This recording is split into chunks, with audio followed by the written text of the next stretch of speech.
நண்பர்களே, நம்ம நண்பன் வந்துட்டு பார்த்தீங்கன்னா ஒரு பெரிய சாதனை பண்ணியிருக்கிறான். என்ன சாதனை சொல்கிறா? ஃபர்ஸ்ட் டைமா ஒரு சப்ஜெக்ட்ல பாஸ் ஆயிருக்கேன். ஆமாம், அது வந்து சாதாரணமான எக்ஸாம் இல்லை, இது வந்து ஐஐடி எக்ஸாமு. மெயின் எக்ஸாம் நினச்சிட போகிறீங்க, அதெல்லாம் பாஸ் ஆக மாட்டான்.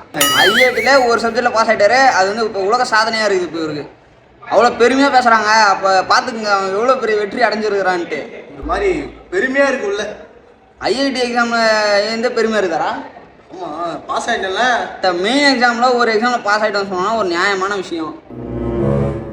அது வந்து எப்படி சொல்றதுன்னா, பாஸ் ஆனால் போதும், எதுவாக இருந்தால் நமக்கு எதுக்கு. ஆமாம், எந்த சப்ஜெக்ட் பாஸ் ஆன டெஸ்ட்டில் கூட ஆமாம் 10 மார்க் தான் சந்தோஷப்படக்குள்ள. 10க்கு 10ரா?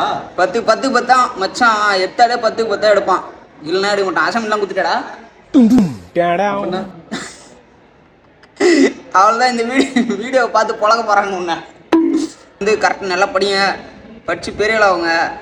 பெரியலாயிட்டு குடும்பத்தை பாருங்கள். நாங்களும் படித்து பெரியலாகி குடும்பத்தை பார்க்குறோம். பாய். நம்மள யார் பார்ப்பாங்கன்னு தெரியல. பாய் சொல்கிறா. பாய்.